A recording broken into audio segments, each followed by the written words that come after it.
Hello दोस्तों, Ankit here. Welcome to our channel. अक्सर लोग मुझसे पूछते हैं, अंकित कौन सा स्टॉक खरीदें, कौन सा स्टॉक रॉकेट बनने वाला है। और मेरा जवाब हमेशा एक ही होता है, टिप पर नहीं, अपनी रिसर्च पर इन्वेस्ट करो। लेकिन रिसर्च करें कैसे? इतने सारे नंबर्स, इतने सारे रेशियोज, इतना सारा डेटा, कंफ्यूजन होना तो लाजमी है। पर क्या हो अगर मैं आपसे कहूं कि स्टॉक एनालिसिस इतना भी मुश्किल नहीं है?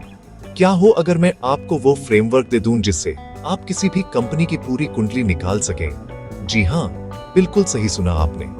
ये वीडियो आप सबके लिए है। चाहे आप स्टूडेंट हो, एक वर्किंग प्रोफेशनल हो, या कोई भी जो स्टॉक मार्केट की दुनिया में अपने पैसे को मेहनत से ग्रो करना चाहता है। हम कॉम्प्लेक्स जार्गन को साइड में रखेंगे और बिल्कुल आसान भाषा में, जीरो से हर एक चीज को समझेंगे। हम सिर्फ क्या करना है नहीं, बल्कि क्यों करना है और कैसे करना है पर फोकस करेंगे। आज हम सीखेंगे एक स्टॉक का पूरा फंडामेंटल एनालिसिस कैसे करें, स्टेप बाय स्टेप। इस वीडियो के बाद आपको किसी टिप की जरूरत नहीं पड़ेगी, क्योंकि आप खुद अपने लिए बेस्ट स्टॉक्स ढूंढने के काबिल बन जाएंगे। तो एक पेन और पेपर ले लीजिए या अपना नोटपैड खोल लीजिए, क्योंकि अगले कुछ मिनट्स आपकी इन्वेस्टमेंट जर्नी को हमेशा के लिए बदल सकते हैं। हम एक एक करके 7 इंपॉर्टेंट स्टेप्स से गुजरेंगे, जिससे आप एक कॉन्फिडेंट इन्वेस्टर बन सकें। आप तैयार हैं? चलिए शुरू करते हैं। सबसे पहला कदम दोस्तों, रिश्ता बनाने जैसा है। आप किसी अनजान पर भरोसा नहीं करते ना? वैसे ही किसी अनजान कंपनी में पैसा नहीं लगाना चाहिए। हमें सबसे पहले उस कंपनी के बिजनेस को समझना है। आखिर ये कंपनी करती क्या है, इनका प्रोडक्ट या सर्विस क्या है। जैसे अगर हम एशियन पेंट्स की बात करें तो हमें पता है वो पेंट बनाती है। अगर हम मारुति की बात करें तो हमें पता है वो गाड़ियां बनाती है।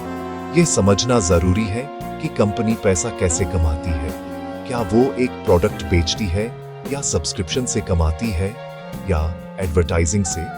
इससे हम कहते हैं बिजनेस मॉडल। इसके लिए आप सीधा कंपनी की ऑफिशियल वेबसाइट पर जा सकते हैं। उनके अबाउट अस या इन्वेस्टर रिलेशंस सेक्शन में आपको सारी जानकारी मिल जाएगी। एक बार आपको बिजनेस समझ आ गया तो अगला सवाल है, ये किस इंडस्ट्री का हिस्सा है।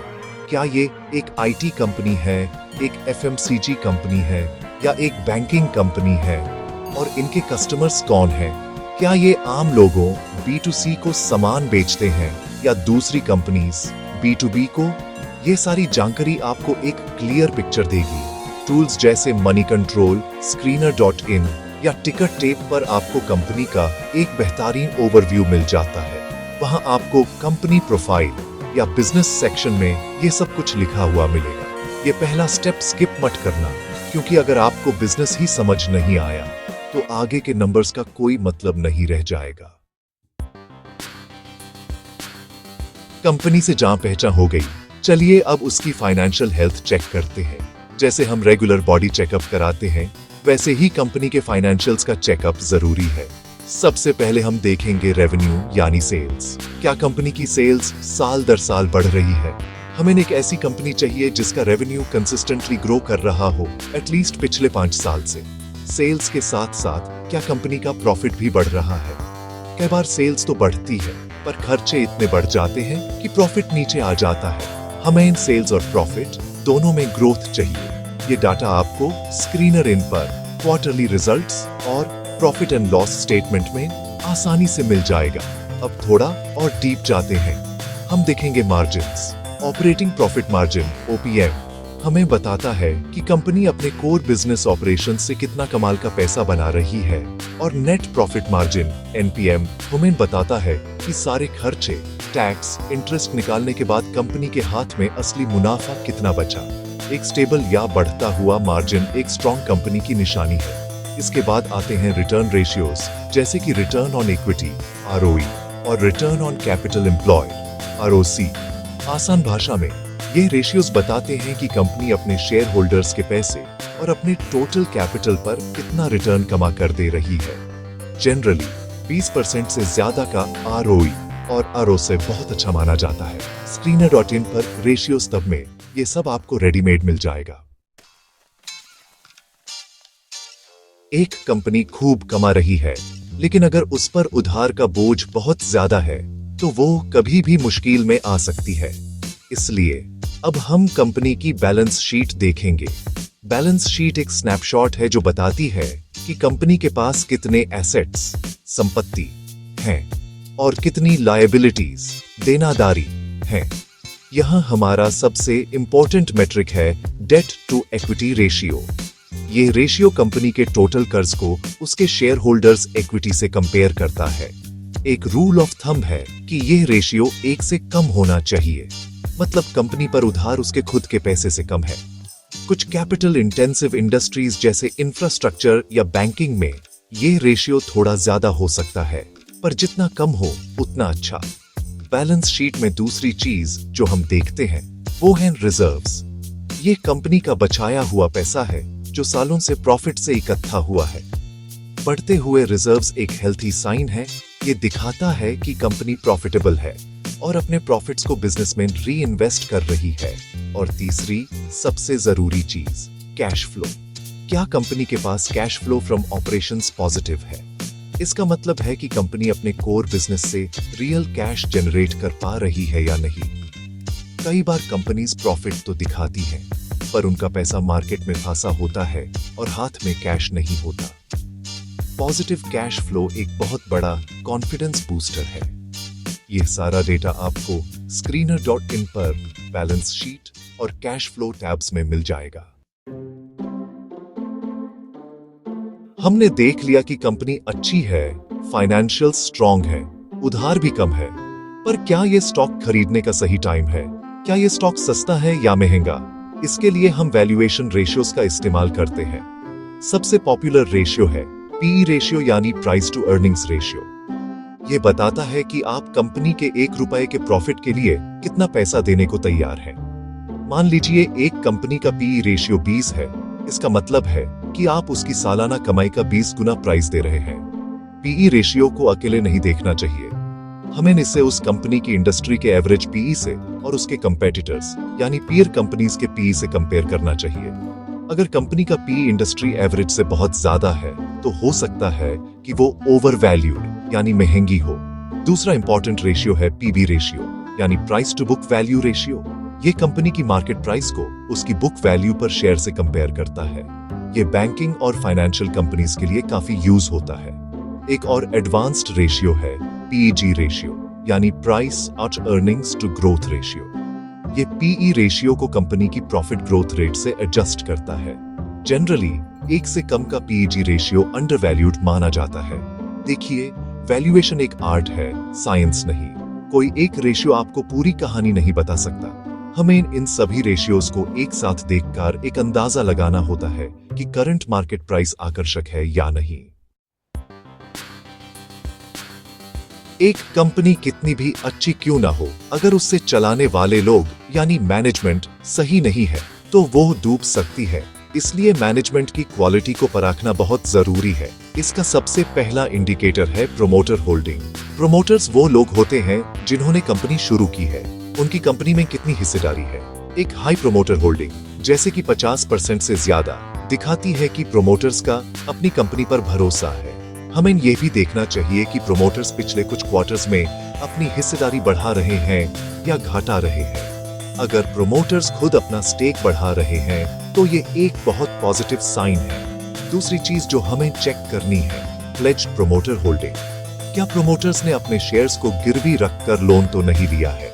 अगर प्लेज्ड परसेंटेज ज्यादा है तो ये एक बड़ा रेड फ्लैग है, क्योंकि अगर वो लोन नहीं चुका पाए तो बैंक उनके शेयर्स मार्केट में बेच सकता है, जिससे शेयर प्राइस क्रैश हो सकता है। ये सारी जानकारी आपको screener.in या BSE NSE की वेबसाइट पर शेयर होल्डिंग पैटर्न में मिल जाती है। इसके अलावा आप मैनेजमेंट के बारे में न्यूज आर्टिकल्स और इंटरव्यूज भी पढ़ सकते हैं। क्या मैनेजमेंट पर कोई फ्रॉड के केसेस हैं? क्या सेबी ने उन पर कोई एक्शन लिया है? एक ईमानदार और केपेबल मैनेजमेंट एक इन्वेस्टर के लिए सबसे बड़ी एसेट होती है। एक अच्छी कंपनी में इन्वेस्ट करना ठीक है, लेकिन अगर वो एक ऐसी इंडस्ट्री में है जो ग्रो ही नहीं कर रही तो कंपनी के लिए भी ग्रो करना मुश्किल हो जाता है। हमें हमेशा एक ऐसी कंपनी में इन्वेस्ट करना चाहिए जो एक ग्रोइंग इंडस्ट्री का हिस्सा हो। जैसे अभी इंडिया में इलेक्ट्रिक व्हीकल्स, रिन्यूएबल एनर्जी या डिजिटल पेमेंट्स जैसी इंडस्ट्रीज तेजी से ग्रो कर रही हैं। आपको ये समझना होगा कि जिस इंडस्ट्री में आपकी कंपनी है उसका फ्यूचर आउटलुक कैसा है। क्या उस इंडस्ट्री के लिए गवर्नमेंट पॉलिसीज फेवरेबल हैं? क्या नए टेक्नोलॉजी ट्रेंड्स उस इंडस्ट्री को सपोर्ट कर रहे हैं? इंडस्ट्री एनालिसिस के बाद हमें देखना है कि उस इंडस्ट्री में कंपनी का स्थान क्या है। क्या वो मार्केट लीडर है? उसका मार्केट शेयर कितना है? उसके कॉम्पिटिटर्स कौन हैं? और वो अपने कॉम्पिटिटर्स से बेहतर क्यों है? क्या उसके पास कोई मौत यानी कॉम्पिटिटिव एडवांटेज है, जैसे कोका कोला का ब्रांड नेम या पिदिलाइते, फेविकोल का डिस्ट्रीब्यूशन नेटवर्क। एक स्ट्रॉन्ग कंपनी हमेशा अपने कॉम्पिटिटर्स से कुछ कदम आगे रहती है। पीयर कंपैरिजन के लिए आप टिकरटेपे जैसे टूल्स का इस्तेमाल कर सकते हैं, जहां आप एक ही इंडस्ट्री की सारी कंपनीज को साइड बाय साइड कंपेयर कर सकते हैं।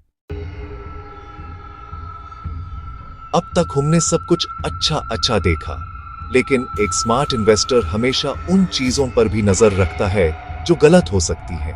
इन्हें हम कहते हैं रेड फ्लैग्स। सबसे पहला रेड फ्लैग है बहुत ज्यादा कर्ज, जिसके बारे में हमने बैलेंस शीट एनालिसिस में बात की।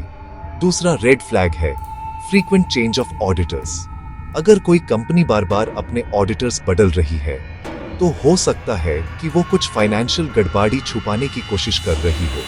एक रिप्यूटेड ऑडिटर का होना कंपनी के लिए एक पॉजिटिव साइन होता है।